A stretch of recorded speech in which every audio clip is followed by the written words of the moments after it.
오늘 우리에게 주신 하나님의 말씀은 환자를 찾아오신 예수님이십니다.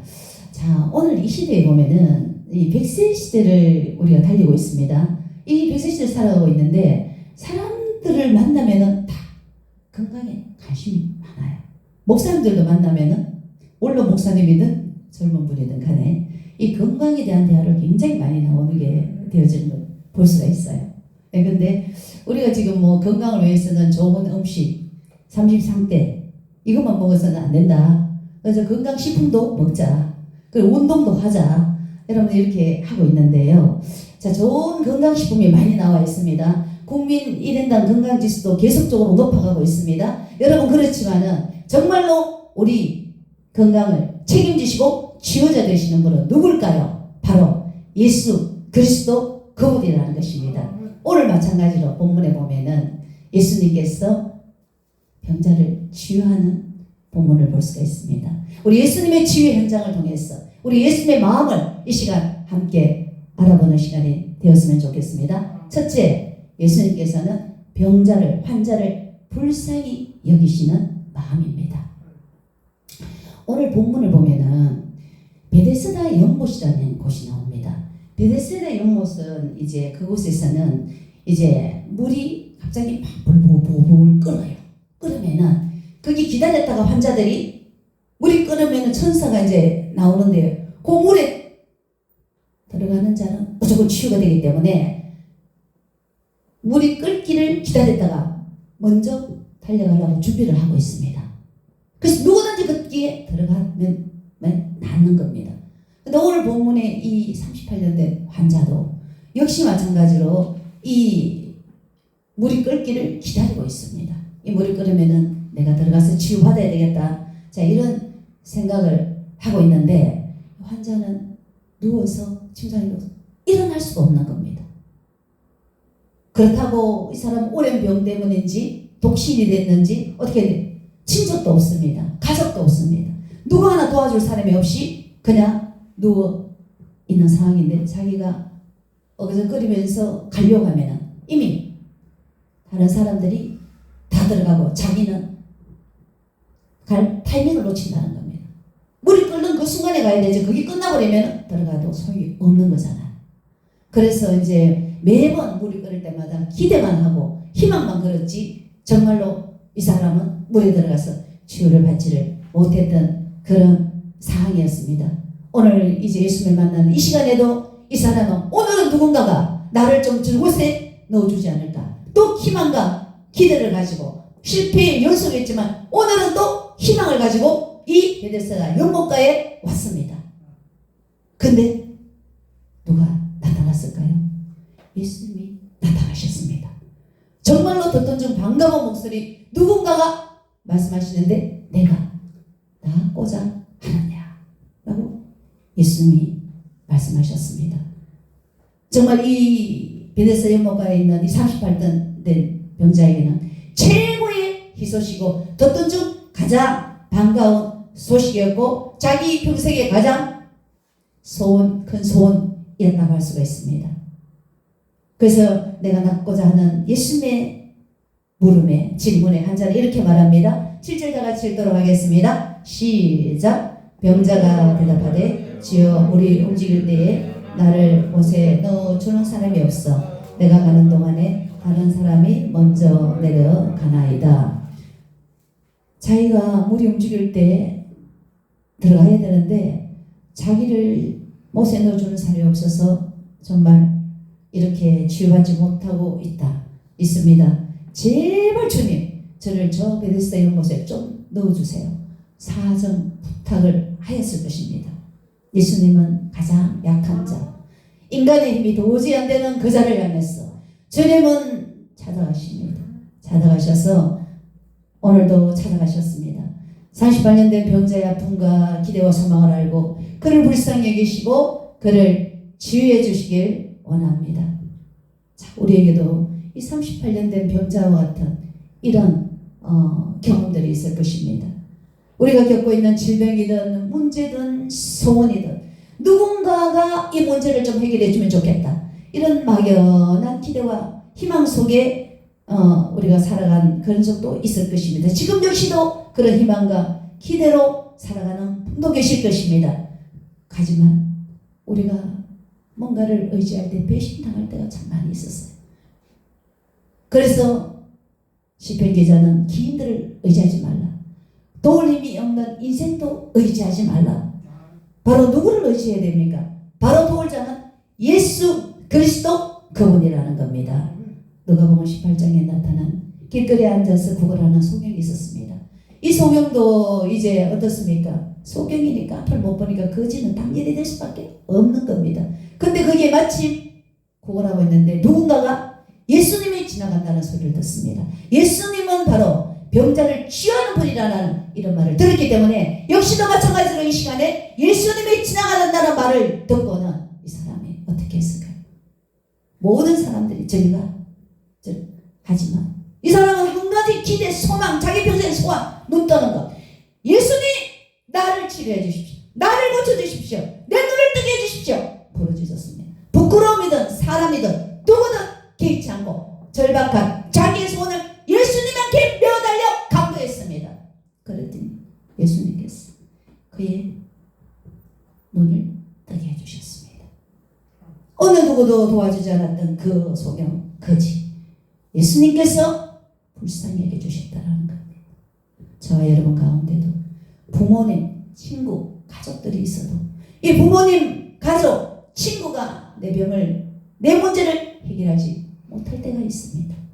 그러나 우리 곁에는 누가 있습니까? 38년 된 병자를 찾아오신 그 예수 그리스도 메시아가 있다는 겁니다. 이분은 항상 우리를 불쌍히 여겨주십니다. 우리의 질병을 치유하시고 우리의 삶 전체를 인도해 가십니다. 우리의 삶에 치유되십니다. 나를 불쌍히 여기시는 예수 그리스도 그분께 나의 질병을 맡기십시오. 나의 인생의 문제를 맡기십시오. 나의 재정을 맡기시고 내 사명, 내 인생의 전부를 다 걸고 나아가신다면 예수님께서는 여러분들의 인생을 책임지는 그런 놀라운 축복을 주실 것입니다. 할렐루야. 두 번째로 예수님의 마음은 병자를 치유하시는 예수님이십니다. 예수님은 38년 된 병자, 이 병자를 불쌍히 여시고 치유하십니다. 8절 다 같이 읽겠습니다. 시작. 예수께서 이르시되 일어나 내 자리를 들고 걸어가라 하시니 아멘. 자, 자리는 헬라어로 크라바토스로서 지푸로 만든 멍석입니다. 그러니까 신약 성경 중 이 단어는 환자들의 침상을 가리킬 때 이제 사용을 되었습니다. 그래서 침상을 들고 가라. 예수님 명령하셨잖아요. 그래서 적극적으로 순종하여 침상을 들고 나왔던 이 38년 된 그 환자, 이 치유된 거죠. 베데스다 연못가에 이제 서서 연못에 물이 막 끓으면은 들어가야 되는데 그걸 하지 않고도 예수님은 침상을 들고 걸어가라. 말 한마디, 말씀 한마디로 이 환자를 치유해 주셨습니다. 예수님은 우리의 질병을 치유하시는 치유자입니다. 예수님은 백부장의 하인이 아플 때에 백부장의 믿음을 보고 말씀으로 그 백부장의 하인의 질병을 치유해 주십니다. 죽은 나사로를 말씀으로 나사로야 일어나라. 나사로가 무덤에서 나오게 되었습니다. 귀신 들린 막달라 마리아도 역시 마찬가지로 예수님이 치유해 주셨습니다. 예수님은 이렇게 우리의 질병을 치유해 주시는 분입니다. 우리의 생각으로 예수님의 능력을 우리가 제한하지 마십시오. 예수님은 능력이 많으시기 때문에 우리의 질병을 충분히 치유해 주실 수 있습니다. 작은 병이든 큰 병이든 우리가 크지 예수님은 똑같다라는 겁니다. 그렇기 때문에 여러분 예수님께 여러분 매어 달려야 됩니다. 내가 고치려고 하면 절대로 이 병은 치유될 수가 없는 겁니다. 저도 20대에 암이었었어요. 20대에 27, 8달에 암이었었어요. 그래서 이제 수술을 다 권하던구먼요. 수술을 목사님도 수술을 권하고 현대의학도 하나님 주신 거니까 수술을 하라고 하시더라고요. 근데 제가 그때 내 마음에는 믿음이 너무 충만해갖고 기도하면 되겠다. 기도해서 우리 가정을 구원해야 되겠다. 우리 가정이 불신 가정인데 내가 치유되면은 우리 가정이 다 남편이고 온 가족이 예수 믿지 않겠나. 이게 저는 너무 좋아서 하나님 앞에 이번에 하나님 표적을 통해서 이렇게 가정 구원이 좀 되게 하다고 기도를 하는데 하나님께서 그 질병을 치유를 해주셨어요. 그때 당시에 이 재수술이 빨리 하라고 하셨는데 한 일주일만 시간을 달라 그랬어요. 의사 선생님한테 일주일만 시간을 달라 하는데 그 일주일 동안에 저 남편한테 이래서 남편도 그 정도 시간은 뭐 있다 해도 된다. 그렇게 했는 치유가 됐는데 저는 그때 이제 24살에 다시 교회를 나갔기 때문에 어릴 때 쉬어서 쭉 하다가 20살 때부터 쉬었다가 24살에 다시 갔고 한 3년 정도 됐을 때 저에게 그 암이 왔었어요. 그래서 하나님께 그 당시에 100만 원 헌금을 올렸어요. 누가 뭐 나한테 헌금하라고 한 사람 아무도 없었어요. 수표 100만 원을 올리고 하나님 그때 수술비가 100만 원입니다. 네. 그래서 100만 원을 올리고 하나님 앞에 금식하며 기도를 했는데 뭐 한 보름 이내로 이게 바로 치유가 되면서 이게 다 치유가 됐었거든요. 그 선생님한테 가니까 선생님이 놀라시더라고요. 그래서 제가 아는 선생님이 항상 가면 간증을 하라고 그렇게 이제 그러셨는데, 자 이렇게 우리 예수님께서는 이 우리 인간이 해결하지 못하는 것, 암만 치유하십니까? 암 말고라도 예수님은 못하실 것이 없으시잖아요. 뭐였어? 유를 만드신 예수님이시기 때문에. 그래서 예수님께 여러분 이렇게 우리 질병을 여러분 맡기셔야 됩니다. 오늘 이제 이 환자를 침상을 들고 가라고 했던 이 치유의 역사, 여러분 가지고 있는 그 질병들 예수님의 마음을 움직이십시오. 너희가 나를 기쁘게 해라. 그러면 너희의 소원을 이루리라고 말씀하셨습니다. 예수님께서는 이사야 53장 5절에 그가 찔림은 우리의 허물 때문이요 그가 상함은 우리의 죄악 때문이라. 예수님이 찔리셨습니다. 우리 허물 때문에 찔리셨습니다. 예수님이 상한 것은 우리의 죄악 때문이었습니다. 예수께서 징계를 받음으로 우리가 평화를 누리고 그가 채찍의 마음으로 맞음으로 우리가 나음을 받았습니다. 자, 예수 그리스도께서 십자가에서 우리의 모든 죄악 문제, 우리의 모든 질병 문제, 우리의 모든 가난의 문제 다 십자가에서 해결을 해 주셨습니다. 예수만 여러분 믿고 기도하고 금식하고 간구하면은 예수님께서 여러분들의 질병을 신속하게 치유해 주실 것입니다. 모든 죄를 회개하고 예수님께 첫 번째는 내 죄를 회개해야 됩니다. 여러분 심령이 깨끗하고 예수님 마음에 합당한 마음으로 만들어야 됩니다. 금식하며 부르짖고 하나님 앞에 부르짖어 죄를 회개하면서 여러분 모두 다 우리는 예수 그리스도 믿음으로 과거 미래 죄는 다 해결을 받았습니다. 하지만 우리가 일상에 짓는 죄들이 있고 하나님 앞에 우리가 어긋나는 부분들이 있고 이런 부분들을 하나님 앞에 부르짖어 기도해서 죄를 회개하고 하나님 앞에 금식하며 기도할 때에 여러분들의 질병은 치유될 줄로 믿습니다. 할렐루야. 세 번째로 환자의 영혼을 구원하신 예수님입니다. 우리 14절 다 같이 읽도록 하겠습니다. 시작. 그 후에 예수께서 성전에서 그 사람을 만나 이르시되 보라 내가 나왔으니 더 심한 것이 생기지 않게 다시는 죄를 범하지 말라 하시니 아멘. 자, 모든 질병이 다 죄로 인하여 온 것은 아닙니다. 하지만 본문의 이 환자는 다시는 심한 것이 생기지 않도록 죄를 짓지 말라. 네 죄가 다시 재발되지 않도록 죄를 짓지 말라고 하셨습니다.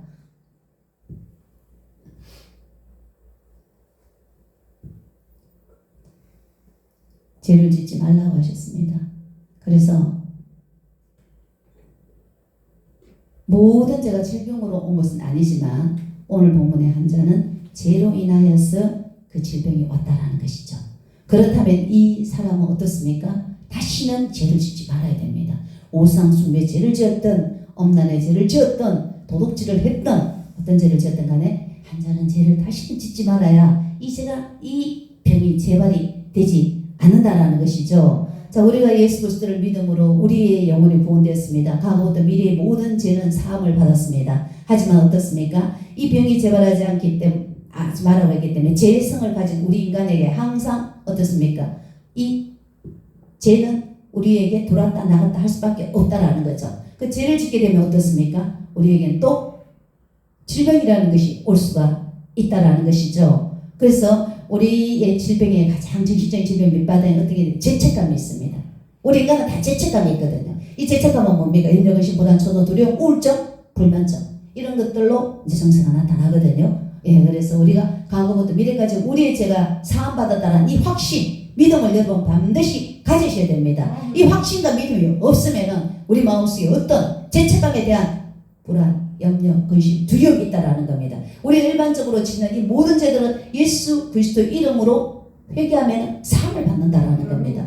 그것이 돈을 들여서 사함 받는 것이 아니라 예수 그리스도 우리의 죄를 고백하면 죄사함을 받는다라는 것이죠. 그래서 이거는 죄사함은 돈 들이는 것이 아닙니다. 여러분 입술로 내 죄를 고백하면 죄사함이 이루어질 수 있는 거기 때문에 여러분 우리의 그 매일에 짓는 이런 죄들은 날마다 하나님 앞에 여러분 고백하셔서 우리의 심령을 깨끗하게 만들어야 됩니다. 깨끗한 우리의 심령이 깨끗하고 성령으로 충만한 가운데는 여러분 악한 마귀가 주는 이런 질병은 함께 할 수가 없다라는 것이죠. 그렇기 때문에 예수님께서도 비유하신 게 있잖아요. 자, 누가복음 11장 24절 26절에 보면은 더러운 귀신이 사람에게 나왔어요.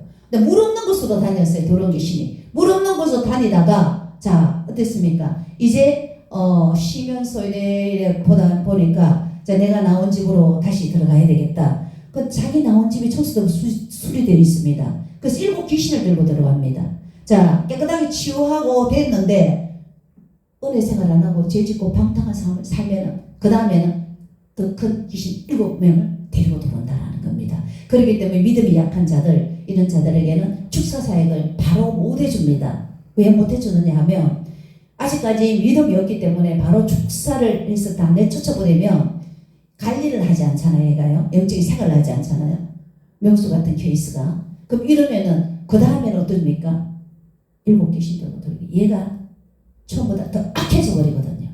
그렇기 때문에 갑자기 축사를 강하게 못 해주는 얘가 믿음이 자랑과 같이 서서히 내보내는 거예요.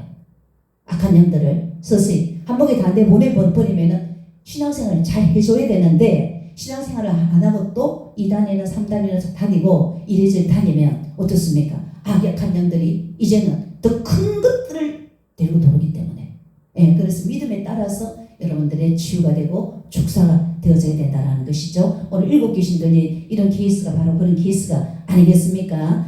지금 여러분 귀신 들린 사람도 있습니다. 강력한 축사가 필요한 분도 있습니다. 또 질병든 사람도 있습니다. 또 여러분 뭐 재정으로 여러분 다양한 정신적인 고통으로 이런 힘든 분들이 있는데요. 여러분 예수님이 바로 치유자입니다. 예수님이 치유자고 오늘 이 본문에는 이 환자에게는 영혼도 치유를 받습니다. 다시는 죄를 범하지 말라. 네가 말씀 안에서 있고 예수 그리스도 믿음 안에서 있으라. 예수 그리스도는 영혼을 치유하신 분이고 우리의 육신도 치유하시는 분인데요. 자 예수께서 우리의 영혼을 치유해 주셨다면 우리 육체는 반드시 치유해 주실 것입니다. 여러분 이 예수 그리스도를 믿어서 여러분 영육이 치유받으시길 주님의 이름으로 부탁을 드립니다. 이제 말씀을 맺겠습니다. 38년 된 병자를 치유하신 우리 예수님은 자 저와 여러분도 역시 치유해 주시기를 원하십니다. 여러분들이 질병을 보면서 예수님은 불쌍히 여깁니다.